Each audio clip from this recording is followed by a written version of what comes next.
Hello friends, myself CA Baljinder Singh and I welcome to all of you on my YouTube channel। दोस्तों जैसा कि आप सब लोग जानते ही हैं कि इनकम टैक्स डिपार्टमेंट ने अभी फिलहाल करीबन 14 लाख टैक्स पेयर को इनकम टैक्स रिफंड, जिनके भी इनकम टैक्स रिफंड 5 लाख से कम थे उनको ये इनकम टैक्स रिफंड इशू किए गए हैं। करीबन 14 लाख टैक्स पेयर आते हैं जिनको ये इनकम टैक्स रिफंड इशू किए हैं।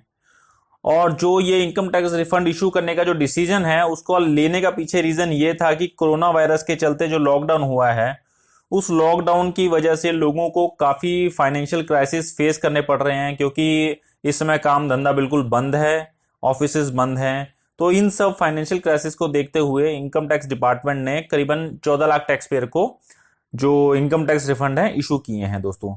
और यदि आपका भी कोई रिफंड पेंडिंग है, जो आपको लगता है कि आपको रिफंड मिलना चाहिए था लेकिन वो अभी तक आपको नहीं मिला है, जो कि 5 लाख से कम है, तो दोस्तों आज मैं आपको बताऊंगा कि इसके पीछे रीजन क्या है, क्यों आपको अभी तक वो आपका इनकम टैक्स रिफंड प्रोसेस नहीं हुआ है।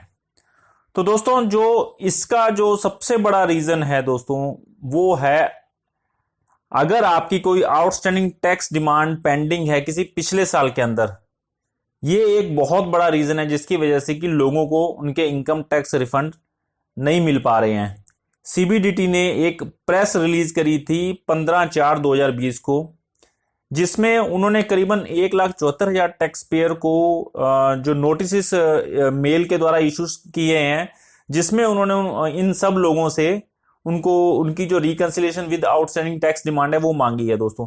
एक्चुअली होता क्या है, कभी कभी दोस्तों हम मेल को इग्नोर कर देते हैं या हमें मेल पढ़ने से रह जाती है और हम अपने इनकम टैक्स का जो लॉगिन है उसको खोल के भी चेक नहीं करते हैं कि क्या कोई आउटस्टैंडिंग टैक्स डिमांड पेंडिंग तो नहीं है।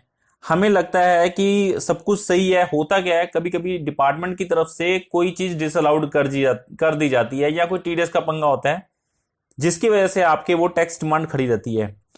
तो आपको मैं अभी बताऊंगा कि हम कैसे चेक कर सकते हैं कि हमारी कोई टैक्स डिमांड पेंडिंग तो नहीं है, और अगर वो पेंडिंग नहीं होगी तो आपके रिफंड में 90% चांस है कि कोई इशू नहीं होगा। चलो दोस्तों मैं बताता हूं कि कैसे हम उसको चेक कर सकते हैं कि हमारी कोई आउटस्टैंडिंग टैक्स डिमांड पेंडिंग तो नहीं है। तो दोस्तों आपको करना क्या है, आपको लॉगिन करना है आपका इनकम टैक्स पोर्टल पे, income tax e filing, income tax India e-filing.gov.in पर। वहां पर आप अपना पैन नंबर और अपना पासवर्ड डाल के आप अपना लॉगिन कर लेंगे। तो लॉगिन करने के बाद वो स्क्रीन आपको इस तरह दिखाई देगी जैसा कि मैंने भी आपको सामने ये मैंने स्क्रीन पे खोल के दिखाई है। तो आपको क्या करना है दोस्तों, आपको इस डैशबोर्ड में ई फाइल पे जाना है जो मैंने सर्कल किया है, और उसके बाद आपको ये जो मैंने एरो लगाया है रिस्पॉन्स टू आउटस्टैंडिंग डिमांड, आपको इस पे क्लिक करना है दोस्तों। जैसे ही आप इस पॉइंट पे क्लिक करेंगे आपके सामने एक और चार्ट खुल जाएगा। तो उसके अंदर दोस्तों आप देखना कि आपकी अगर कोई आउटस्टैंडिंग टैक्स डिमांड पेंडिंग होगी तो आपको आपके कंप्यूटर स्क्रीन पे क्लियर क्लियर दिखेगी। उसके आगे फाइनेंशियल ईयर और असेसमेंट ईयर भी लिखा होगा कि किस साल से पेंडिंग, और उसके अंदर बकायदा रीजन भी दिया होगा कि वो पेंडिंग किस लिए है दोस्तों। उसके बाद आपको क्या करना है, आपको उससे रिलेटेड एक साथ में ही ऑप्शन होगी राइट हैंड साइड में, उसको रिस्पॉन्स सबमिट करने की। उस रिस्पॉन्स में 4 तरह के रिस्पॉन्स लिखे होंगे दोस्तों।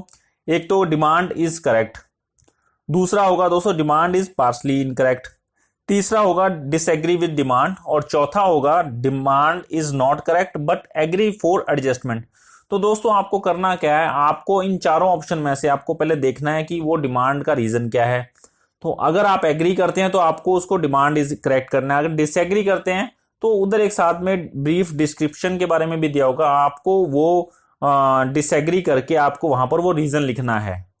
उसके बाद ये सबमिट करते ही ये डिपार्टमेंट के पास चला जाएगा इलेक्ट्रॉनिकली, और डिपार्टमेंट वाले उसको देख के चेक करेंगे कि जो आपने रिस्पॉन्स फाइल किया है वो ठीक है या नहीं।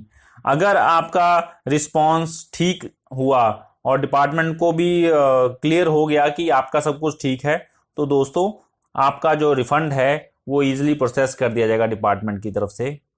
तो मैं आपसे रिक्वेस्ट करूंगा कि आप मेरे बताए गए इस प्रोसेस को फॉलो करें और देखें कहीं कोई आउटस्टैंडिंग टैक्स डिमांड पेंडिंग तो नहीं है। अगर पेंडिंग है तो दोस्तों उसको क्लियर करें। उम्मीद करता हूं आपको मेरा वीडियो समझ आया होगा। और अगर आपको मेरा वीडियो अच्छा लगे हो तो इसे लाइक और शेयर करना ना भूलें। Thank you very much.